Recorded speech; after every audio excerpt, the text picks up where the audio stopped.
Hi guys, welcome back to Sam Inspires. ಈ ಒಂದು ವಿಡಿಯೋದಲ್ಲಿ ನಾನು ನಿಮಗೆ ಕಂಟೆಂಟ್ ಕ್ರಿಯೇಟರ್ಗೆ ಯಾವ್ಯಾವ ಥರ ಐಟಮ್ಸ್ ಇರಬೇಕು ಕಂಟೆಂಟ್ ಕ್ರಿಯೇಷನ್ ಜರ್ನಿನ ಸ್ಟಾರ್ಟ್ ಮಾಡೋಕ್ಕೆ, 21 ವರ್ಷದ ಹುಡುಗ ಆಗಿ ನಾನು ಮನಿ ಅರ್ನಿಂಗ್ಸ್ ಯಾವ ಥರ ಮಾಡ್ತೀನಿ ಇನ್ಸ್ಟಾಗ್ರಾಮ್, ಯೂಟ್ಯೂಬ್, ಫೇಸ್ಬುಕ್, ಮತ್ತು ಇನ್ಸ್ಟಾಗ್ರಾಮಲ್ಲಿ ಎಷ್ಟು ಬರುತ್ತೆ, ಯೂಟ್ಯೂಬಲ್ಲಿ ಎಷ್ಟು ಬರುತ್ತೆ, ಫೇಸ್ಬುಕ್ಕಲ್ಲಿ ಎಷ್ಟು ಬರುತ್ತೆ, ಎಷ್ಟು ವ್ಯೂಸಿಗೆ ಎಷ್ಟು ಅಮೌಂಟ್ ಬರುತ್ತೆ ಅಂತ ಡೀಟೇಲ್ ಎಕ್ಸ್ಪ್ಲೇನ್ ಮಾಡ್ಕೊತ ಹೋಗ್ತೀನಿ.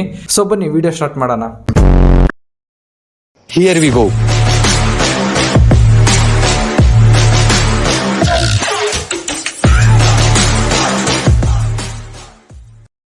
ನೀವೇನಾದರೂ ಡೈಲಿ ಲಾಗರ್ ಆಗಿದ್ದರೆ ನಿಮ್ಗೆ ಯಾವುದೇ ಥರ ಎಸೆನ್ಷಿಯಲ್ ಆಗಿರುವ ಲೈಟಿಂಗ್ ಆ ಥರ ಬೇಕಾಗಿರಲ್ಲ. ನಿಮಗೆ ಒಂದು ಕ್ವಾಲಿಟಿ ಆಗಿರುವ ಮೈಕ್ ಬೇಕಾಗಿರುತ್ತೆ. ಯಾವ ಮೈಕ್ ಅಂತಲೂ ಎಲ್ಲ ಡೀಟೇಲಾಗಿ ಎಕ್ಸ್ಪ್ಲೇನ್ ಮಾಡ್ತೀನಿ. ಅದೇ ನೀವೇನಾದರೂ ಒಬ್ಬ ಡಿಜಿಟಲ್ ಕ್ರಿಯೇಟರ್ ಆಗಿ ಜಾಸ್ತಿ ಅನಿಮೇಷನ್ ಯೂಸ್ ಮಾಡ್ತಿದ್ರೆ ನಿಮಗೆ ಗ್ರೀನ್ ಸ್ಕ್ರೀನ್ ಅನ್ನೋದು ತುಂಬಾ ಇಂಪಾರ್ಟೆಂಟು. ಒಂದು ಗ್ರೀನ್ ಕ್ಲಾತ್ನ ತಗೊಳ್ಳಿ, ಎಡಿಟಿಂಗ್ ಮಾಡೋಕ್ಕೆ ಈಸಿ ಆಗುತ್ತೆ. ಅದೇ ಸೆಕೆಂಡ್ ಥಿಂಗ್ ಏನಂದರೆ ಮೈಕ್. ನಾನು ಯೂಸ್ ಮಾಡ್ತಿರೋ ಮೈಕ್ ಬಂದುಬಿಟ್ಟು ಗ್ರಿನ್ನರೋ ವೈರ್ಲೆಸ್ ಮೈಕ್ರೋಫೋನ್ ಅಂತ ಈ ಒಂದು ಮೈಕ್ನ ಯೂಸ್ ಮಾಡ್ತಿದ್ದೀನಿ. ಇವಾಗ ವಾಯ್ಸ್ ನಿಮಗೆ ಗೊತ್ತಾಗ್ತಿರ್ಬೋದು ಹೆಂಗೆ ಬರ್ತಿದೆ ಅಂತ. ಸೊ ಈ ಕ್ವಾಲಿಟಿಯಲ್ಲಿ ಈ ಮೈಕು ಬರುತ್ತೆ. ನೆಕ್ಸ್ಟು ನೀವೇನಾದರೂ ಇಂಡೋರಲ್ಲಿ ಶೂಟ್ ಮಾಡ್ತಿದ್ದೀರಾ, ಮನೆಯಲ್ಲಿ ಶೂಟ್ ಮಾಡ್ತಿದ್ದೀರಾ ಅಂದರೆ ನಿಮಗೆ ಈ ಒಂದು ಲೈಟ್ ಬೇಕಾಗುತ್ತೆ. ಈ ಒಂದು ಲೈಟ್ ಬಂದುಬಿಟ್ಟು ಡಿಜಿಟೆಕ್ ಅವ್ರ ಕಡೆಯಿಂದ ಒಂದು ವಿಡಿಯೋ ಲೈಟು. ಸೊ ಇದು ಯಾವ ಥರ ಕೆಲಸ ಮಾಡುತ್ತೆ ಅಂತ ಸುಮಾರು ಜನ ಆಲ್ರೆಡಿ ತೋರಿಸಿರ್ತಾರೆ. ನೀವೇನಾದರೂ ಒಳ್ಳೆ ಲೈಟಿಂಗ್ ಇಲ್ದಿರೋ ಜಾಗದಾಗೆ ಶೂಟ್ ಮಾಡ್ತಿದ್ರೆ ಆವಾಗ ನಿಮಗೆ ಈ ಒಂದು ಎಫೆಕ್ಟ್ ಗೊತ್ತಾಗುತ್ತೆ. ಸೊ ಇದು ಅವ್ರು ಯೂಸ್ ಮಾಡಿ. ಈ 3 ಎಸೆನ್ಷಿಯಾಲಿಟಿ ನಿಮ್ಮ ಹತ್ರ ಬೇಸಿಕ್ಕಾಗೇ ಇರಬೇಕು. ಸೊ ತುಂಬ ಜನ ಐಫೋನ್ ಅಂತಿರ್ತೀರ ಕಂಟೆಂಟ್ ಕ್ರಿಯೇಷನ್ಗೆ. ನಿಮ್ಮ ದುಡ್ಡಲ್ಲಿ ತಗೊಳ್ರಿ, ಪೇರೆಂಟ್ಸ್ ದುಡ್ಡಲ್ಲಿ ತಗೊಳಕ್ಕೆ ಹೋಗ್ಬೇಡಿ. ಫಸ್ಟ್ ನೋಡಿ, ನಾನು ಆ್ಯಂಡ್ರಾಯ್ಡಲ್ಲಿ ಶೂಟ್ ಮಾಡ್ತಿದ್ದೀನಿ. ನಾವು ಫಸ್ಟು ಆ್ಯಂಡ್ರಾಯ್ಡಲ್ಲಿ ಶೂಟ್ ಮಾಡಿ ಒಂದ್ಸಲಿ ನಿಮ್ಮ ಇನ್ಕಮ್ ಸೋರ್ಸ್ ಜನ್ರೇಟ್ ಆದಾಗ ಅದರಿಂದ ನೀವು ಐಫೋನ್ ತಗೊಳ್ಳಿ. ಇನ್ನೊಂದು, ಈ ಐಫೋನು, ಮೈಕು, ಲೈಟಿಂಗು ಇವೆಲ್ಲ ನನ್ನ ಹತ್ರ ಏನೂ ಇಲ್ದಂಗೆ ಸ್ಟಾರ್ಟ್ ಮಾಡಿ ನಾನು 50,000 ಫಾಲೋವರ್ಸ್ವರೆಗೂ ಬಂದಿದ್ದೆ. ರಿಯಲ್ ಆಗಿ ಹೇಳ್ಬೇಕಂದ್ರೆ ನಿಮಗೆ 1 ಮಿಲಿಯನ್ ಹೋದ್ರೂ ಸಮೇತ ಇವೆಲ್ಲ ಬೇಡ. ಇವೆಲ್ಲ ಏನು ನಿಮ್ಮ ವೀಡಿಯೋ ಕ್ವಾಲಿಟಿನ, ಆಡಿಯೋ ಕ್ವಾಲಿಟಿನ ಎನ್ಹಾನ್ಸ್ ಮಾಡೋಕ್ಕೆ ಇರೋದು ಅಷ್ಟೇ. ಯಾವಾಗ ನೀವು ಇದ್ರ ಮೇಲೆಲ್ಲ ಡಿಪೆಂಡೆಂಟ್ ಆಗ್ತಿರೋ ನೀವು ಯಾವತ್ತೂ ಕಂಟೆಂಟ್ ಕ್ರಿಯೇಷನ್ ಜರ್ನಿನ ಸ್ಟಾರ್ಟೇ ಮಾಡಲ್ಲ. ಸೊ ಅದಕ್ಕೆ ಯಾವ್ದ್ರ ಬಗ್ಗೆನೂ ಡಿಪೆಂಡೆಂಟ್ ಆಗಬೇಡಿ. ನಿಮ್ಮ ಹತ್ರ ಏನೈತೆ ಈ ವಿಡಿಯೋ ನೋಡ್ತೀರಿ ಅಂದರೆ ಮೊಬೈಲ್ ಅಂತೂ ಕಂಪಲ್ಸರಿ ಇದ್ದೇ ಇರುತ್ತೆ.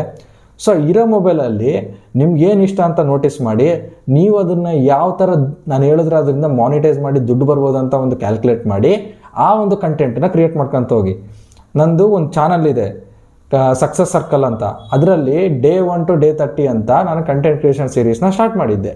ಸೊ ಅದರೊಳಗೆ ಎಷ್ಟು ಜನ ಸ್ಟಾರ್ಟ್ ಮಾಡಿದ್ದೀರೋ ಎಲ್ಲೋ ಗೊತ್ತಿಲ್ಲ. ಅದರಲ್ಲಿ ಸುಮಾರು ಜನ ಆಲ್ರೆಡಿ ಸ್ಟಾರ್ಟ್ ಮಾಡಿ ಅರ್ನಿಂಗ್ಸ್ ಮಾಡಿದ್ದೀನಿ ಅಂತ ನನಗೆ ಮೆಸೇಜ್ ಹಾಕಿದ್ದೀರ ಪರ್ಸ್ನಲಾಗಿ. ನನಗೆ ತುಂಬ ಖುಷಿ ಆಯಿತು. ಇವಾಗ ನಾನು 21 ವರ್ಷದ ಹುಡುಗ ಆಗಿ ಯಾವ ಥರ ಮನಿ ಅರ್ನಿಂಗ್ಸ್ ಮಾಡ್ತೀನಿ ಅಂತ ಡೀಟೇಲಾಗಿ ಹೇಳ್ತೀನಿ. ನಾನೊಬ್ಬ ಇನ್ಸ್ಟಾಗ್ರಾಮ್ ಕಂಟೆಂಟ್ ಕ್ರಿಯೇಟರ್. ನನಗೆ 77K ಫಾಲೋವರ್ಸ್ ಇದ್ದಾರೆ ಇನ್ಸ್ಟಾಗ್ರಾಮಲ್ಲಿ, ಅದು ನಿಮ್ಗೆ ಗೊತ್ತು, ಓಕೆನಾ? ಸೊ ಇನ್ಸ್ಟಾಗ್ರಾಮ್ ಅವರು ಡೈರೆಕ್ಟ್ ನಮಗೆ ಪೇ ಮಾಡಲ್ಲ. ಸೊ ಯಾವ ಥರ ಬ್ರೋ ಇನ್ಸ್ಟಾಗ್ರಾಮಲ್ಲಿ ನಾವು ಅರ್ನಿಂಗ್ಸ್ ಮಾಡಬೇಕಂದ್ರೆ, ನೀವು ಮಾಡುವಂತಹ ವೀಡಿಯೋಸು ಬಿಸ್ನೆಸ್ ಮತ್ತು ಬ್ರ್ಯಾಂಚ್ ಅಥವಾ ಯಾವುದಾದ್ರು ಒಂದು ಪ್ರಾಡಕ್ಟ್ ಮ್ಯಾನುಫ್ಯಾಕ್ಚರರ್ಗೆ ನಿಮ್ಮ ವೀಡಿಯೋಸು ಇಷ್ಟ ಆಗಬೇಕು. ನನ್ನ ಫಸ್ಟ್ ಕೊಲಾಬ್ರೇಷನ್ ಬಂದುಬಿಟ್ಟು ಇಮ್ಲಿ ಜ್ಯೂಸ್, ಆಮ್ಲಾ ಜ್ಯೂಸ್ ಅಂತ ಬರುತ್ತಲ್ಲ, ಅದು ನನ್ನ ಫಸ್ಟ್ ಕೊಲಾಬ್ರೇಷನ್. ನಾನು ಮಾಡಿದ್ದು 10,000 ಫಾಲೋವರ್ಸ್ ಇರ್ಬೇಕಾದ್ರೆ 5,000 ರೂಪಾಯಿ ಇಸ್ಕೊಂಡು ನಾನು ಆ ಕೊಲಾಬ್ರೇಷನ್ ಮಾಡಿದೆ. ಅವರಿಗೆ ಕೇಳಿದೆ ನಾನು, ಇನ್ಸ್ಟಾಗ್ರಾಮ್ ಬಗ್ಗೆ ಗೊತ್ತಾ? ಇಲ್ಲ ಸರ್, ನಿಮ್ಮ ವೀಡಿಯೋ ನನ್ನ ಫೀಡಲ್ಲಿ ಬಂತು, ನೀವು ಮಾತಾಡಿದ್ದು ನನಗೆ ಇಷ್ಟ ಆಯಿತು, ಸೊ ಅದಕ್ಕೆ ನಿಮಗೆ ಕೊಡ್ತಿದ್ದೀನಿ ಅಂತಂದರು. ಸೊ ನಿಮಗೆ ಫಾಲೋವರ್ಸ್ ಎಷ್ಟಿದ್ದಾರೆ ಅನ್ನೋದು ಎಷ್ಟು ಮ್ಯಾಟ್ರ್ ಆಗುತ್ತೋ, ನಿಮ್ಮ ವೀಡಿಯೋಲ್ಲಿ ನೀವು ವಿಸಿಬಿಲಿಟಿ ಹೆಂಗೆ ಮಾಡ್ತೀರ ಅನ್ನೋದು ಅಷ್ಟೇ ಮ್ಯಾಟ್ರ್ ಆಗುತ್ತೆ. ಇದು ಫಸ್ಟ್ ಪಾಯಿಂಟ್. ಸೆಕೆಂಡ್ ಪಾಯಿಂಟ್ ಏನಂದರೆ ಯೂಟ್ಯೂಬ್.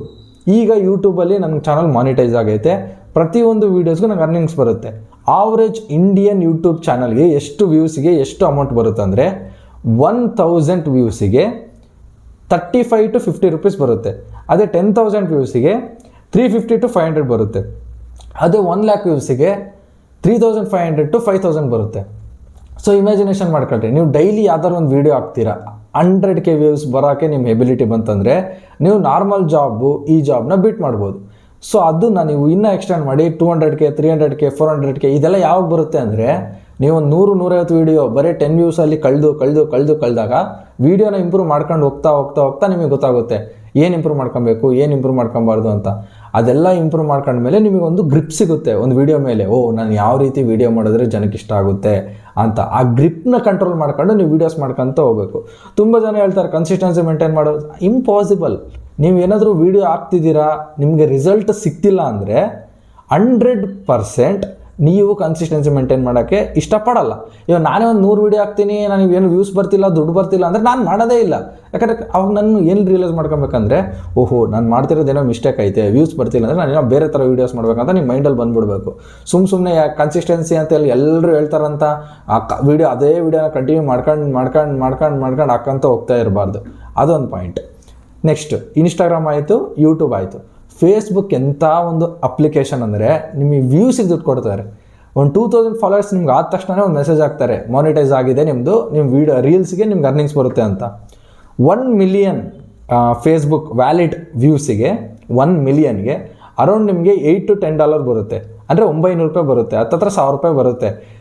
ಯಾಕೆ 1 ಮಿಲಿಯನ್ ವ್ಯೂಸಿಗೆ $1000. ಸೊ ಇಮ್ಯಾಜಿನೇಷನ್ ಮಾಡ್ಕೊಳ್ರಿ, ನೀವು ಒಂದು ವೀಡಿಯೋ ಹಾಕ್ತೀರಾ, ಒಂದೇ ವೀಡಿಯೋ ಶೂಟ್ ಮಾಡ್ತೀರಾ, ಅದನ್ನ ಯೂಟ್ಯೂಬಲ್ಲಿ ಹಾಕ್ತೀರಾ, ಒಂದು 100K ವ್ಯೂಸ್ ಬರುತ್ತೆ.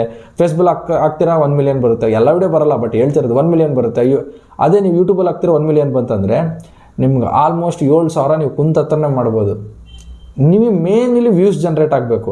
ಆ ವ್ಯೂಸಿಂದ ಜನಕ್ಕೆ ಇನ್ಸ್ಪೈರ್ ಆಗಬೇಕು, ಮಾನಿಟೈಸ್ ಆಗಬೇಕು, ಜನಕ್ಕೊಂದು ಯೂಸ್ ಆಗಬೇಕು. ಅದು ಎಂಟರ್ಟೈನ್ಮೆಂಟ್ ಆಗಲಿ, ನಾಲೆಜ್ ಆಗಲಿ, ಇದಿಷ್ಟು ಬರಬೇಕು. ಇದಿಷ್ಟು ಬಂದಾಗ ನೀವು ಮನಿ ಅರ್ನಿಂಗ್ ಸ್ಟಾರ್ಟ್ ಮಾಡ್ತೀರಾ. ಯಾರ್ಯಾರು ಇಂಟ್ರೆಸ್ಟ್ ಇದ್ದರೆ ನಾನು ಇನ್ಸ್ಟಾಗ್ರಾಮ್ ಬಯೋಲ್ಲಿ ಆ ಲಿಂಕ್ ಇದೆ, ಹೋಗೋದನ್ನು ಬೈ ಮಾಡಿ ಕಲೀರಿ. ಅದಾದಮೇಲೆ ನೀವು ಒಂದ್ಸಲಿ ಬೈ ಮಾಡಿ ಸ್ಕ್ರೀನ್ಶಾಟು ನಾನು ವಾಟ್ಸಪ್ಗೆ ಹಾಕಿದ ತಕ್ಷಣ ನಾನು ನಿಮಗೆ 1-on-1 live content creation coach ಮಾಡ್ತೀನಿ.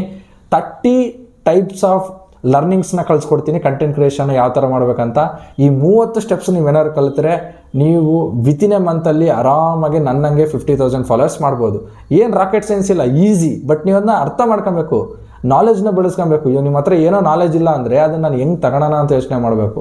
ನಾನು ಮುಂಚೆ ಏನು ಅನ್ಕೊಂತಿದ್ದೆ ಗೊತ್ತಾ, ಸುಮ್ಮನೆ ಯಾವುದೋ ಒಂದು ವೀಡಿಯೋ ಹಾಕೋಣ, ಮಿಸ್ಸಾಗಿ ಯಾವುದೋ ಒಂದು ವೀಡಿಯೋ ವೈರಲ್ ಆಗುತ್ತೆ, ಆ ವಿಡಿಯೋಯಿಂದ ನನಗೆ ಫಾಲೋವರ್ಸ್ ಬರ್ತಾರೆ, ಅದರಿಂದ ನಾನು ಫೇಮಸ್ ಆಗ್ತೀನಿ, ಆ ಥರ ಎಲ್ಲ ಅಂದ್ಕೊಂಡಿದ್ದೆ ಮುಂಚೆ 1 ವರ್ಷದ ಕೆಳಗೆ. ಬಟ್ ಇದು ಆ ಥರ ಅಲ್ಲ. ಲಾಜಿಕಲಾಗಿ ಚೆನ್ನಾಗಿ ಯೋಚನೆ ಮಾಡಿ ವೀಡಿಯೋಸ್ ಮಾಡಬೇಕು. ಅದು ಯಾವ ಥರ ಇಲ್ಲ ಅಂತ ಮುಂದಿನ ವೀಡಿಯೋಸ್ಗಳಲ್ಲಿ ಡೀಟೇಲಾಗಿ ಹೇಳ್ಕೊತ ಹೋಗ್ತೀನಿ. ನೆಕ್ಸ್ಟ್ ವೀಡಿಯೋದಲ್ಲಿ ಕಂಟೆಂಟ್ ಕ್ರಿಯೇಟರ್ ಆಗೋದು ಹೇಗೆ, ಆದ್ಮೇಲೆ ಏನು ಮಾಡಬೇಕು, ಕಂಟೆಂಟ್ ಕ್ರಿಯೇಷನ್ ಯೂಸ್ ಮಾಡಿ ಯಾವ ಥರ ಮನಿ ಅರ್ನಿಂಗ್ಸ್ ಮಾಡ್ಬೇಕಂತ ಡೀಟೇಲಾಗಿ ಎಕ್ಸ್ಪ್ಲೇನ್ ಮಾಡ್ತೀನಿ. ಸೊ ಪೇಜ್ನ ಫಾಲೋ ಮಾಡಿ, ಯೂಟ್ಯೂಬ್ ಚಾನಲ್ಗೆ ಸಬ್ಸ್ಕ್ರೈಬ್ ಮಾಡಿ. ಇದೇ ಥರ ವೀಡಿಯೋಸ್ ನೆಕ್ಸ್ಟ್ ವೀಡಿಯೋದಲ್ಲಿ ಡೀಟೇಲಾಗಿ ಹೇಳ್ಕೊಂತ ಎಕ್ಸ್ಪ್ಲೇನ್ ಮಾಡ್ಕೊತ ಹೋಗ್ತೀನಿ. Thank you.